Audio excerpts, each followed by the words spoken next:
A rapidly tightening labor market is forcing companies across the country to consider workers they once would have turned away. That is providing opportunities to people who have long faced barriers to employment, such as criminal records, disabilities, or prolonged bouts of joblessness. In Dane County, Wisconsin, where the unemployment rate was just 2% in November, demand for workers has grown so intense that manufacturers are taking their recruiting a step further, hiring inmates at full wages to work in factories even while they serve their prison sentences. These companies were not part of traditional work release programs that are far less generous and rarely lead to jobs after release. When the unemployment rate is high, you can afford to not hire anyone who has a criminal record. You can afford to not hire someone who's been out of work for 2 years, said Lawrence H. Summers, the Harvard economist and former Treasury Secretary. When the unemployment rate is lower, employers will adapt to people rather than asking people to adapt to them. The American economy hasn't experienced this kind of fierce competition for workers since the late 1990s and early 2000s. The last time the unemployment rate, currently 4.1%, was this low. The tight job market hasn't yet translated into strong wage growth for American workers. But there are tentative signs that, too, could be changing, particularly for lower-paid workers who were largely left out of the early stages of the economic recovery. Walmart on Thursday said it would raise pay for entry-level workers beginning in February. Its rival Target announced a similar move last fall. Employers are also becoming more flexible in other ways. Burning Glass Technologies, a Boston-based software company that analyzes job market data, has found an increase in postings open to people without experience. And unemployment rates have fallen sharply in recent years for people with disabilities or without a high school diploma. Until recently, someone like Jordan Forsyth might have struggled to find work. Mr. Forsyth, 28, was released from prison in November after serving a 26-month sentence for burglary and firearm possession. Mr. Forsyth, however, had a job even before he walked out of the Oregon Correction Center, a free man. Nearly every weekday morning for much of last year, Mr. Forsyth would board a van at the minimum security prison outside Madison, Wisconsin, and ride to Stoughton Trailers, where he and more than a dozen other inmates earned $14 an hour wiring tail lights and building sidewalls for the company's line of semi-trailers. After he was released, Mr. Forsyth kept right on working at Stoughton. But instead of riding in the prison van, he drives to work in the 2015 Ford Fusion he bought with the money he saved while incarcerated. It's a second chance, Mr. Forsyth said. I think we're proving ourselves out there to be pretty solid workers. Mr. Forsyth got that chance in part because of Dane County's red-hot labor market. Stoughton Trailers, a family-owned manufacturer that employs about 650 people at its plant in the county, has raised pay, offered referral bonuses and expanded its in-house training program. But it has still struggled to fill dozens of positions. Meghan Yedin, a recruiter for Stoughton, found part of the solution: a Wisconsin Department of Corrections work release program for minimum security inmates. Work release programs have often been criticized for exploiting inmates by forcing them to work grueling jobs for pay that is often well below minimum wage. But the Wisconsin program is voluntary, and inmates are paid market wages. State officials say the program gives inmates a chance to build up some savings, learn vocational skills and prepare for life after prison. Ms. Yedin initially encountered skepticism from supervisors. But as the local labor pool kept shrinking, it became harder to rule out a group of potential albeit unconventional workers. Our company is looking for new ways to find pools of people just because of our hiring needs being so high, Ms. Yedin said. It just took them to hear the right sales pitch. Other companies are making similar choices. Officials in Wisconsin and other states with similar inmate programs say demand for their workers has risen sharply in the past year.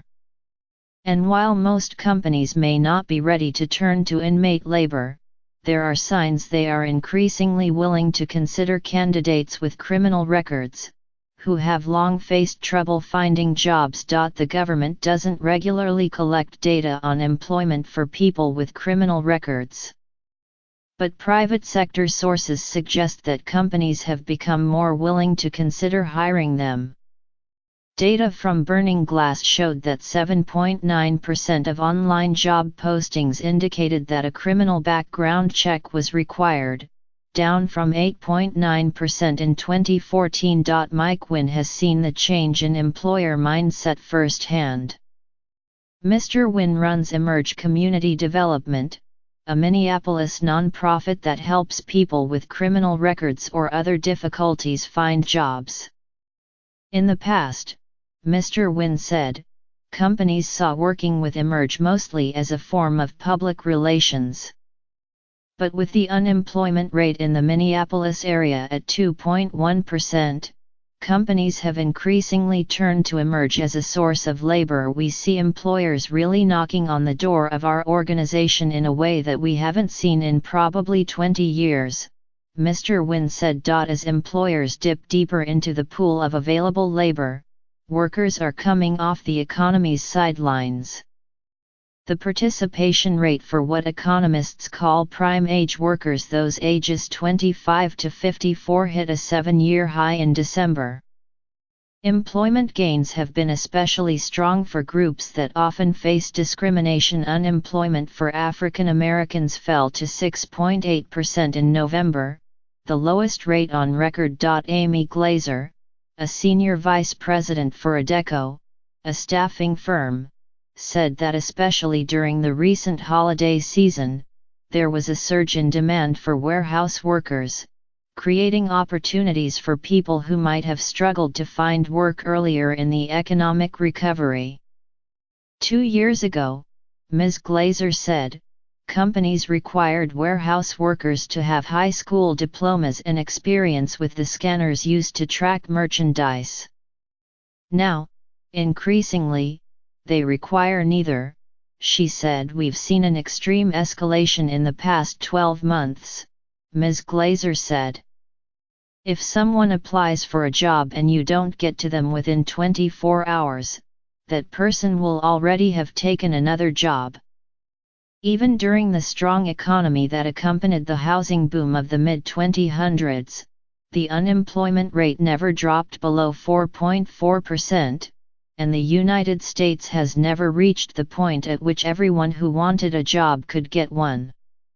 Perhaps as a result, incomes were stagnant for many middle-class families, and many groups that have historically faced discrimination or other disadvantages in the labor market never experienced the full benefits of the strong economy. Many economists say the recovery still has a ways to go before rivaling that of the late 1990s and early 2000s.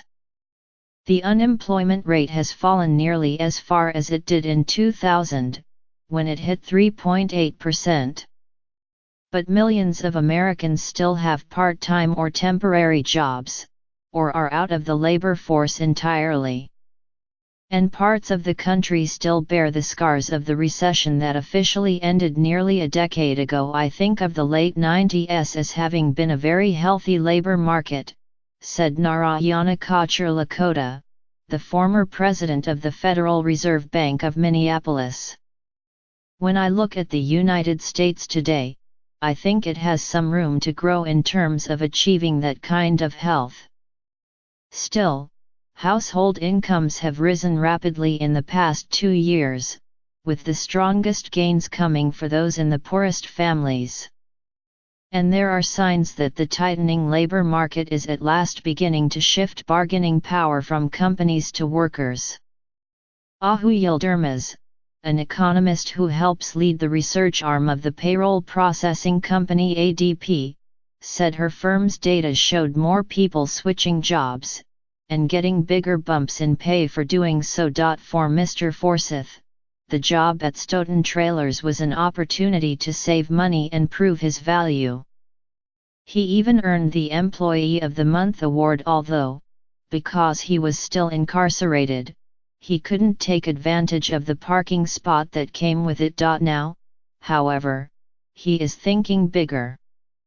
Other jobs in the area pay higher wages, and his freedom has opened up more options.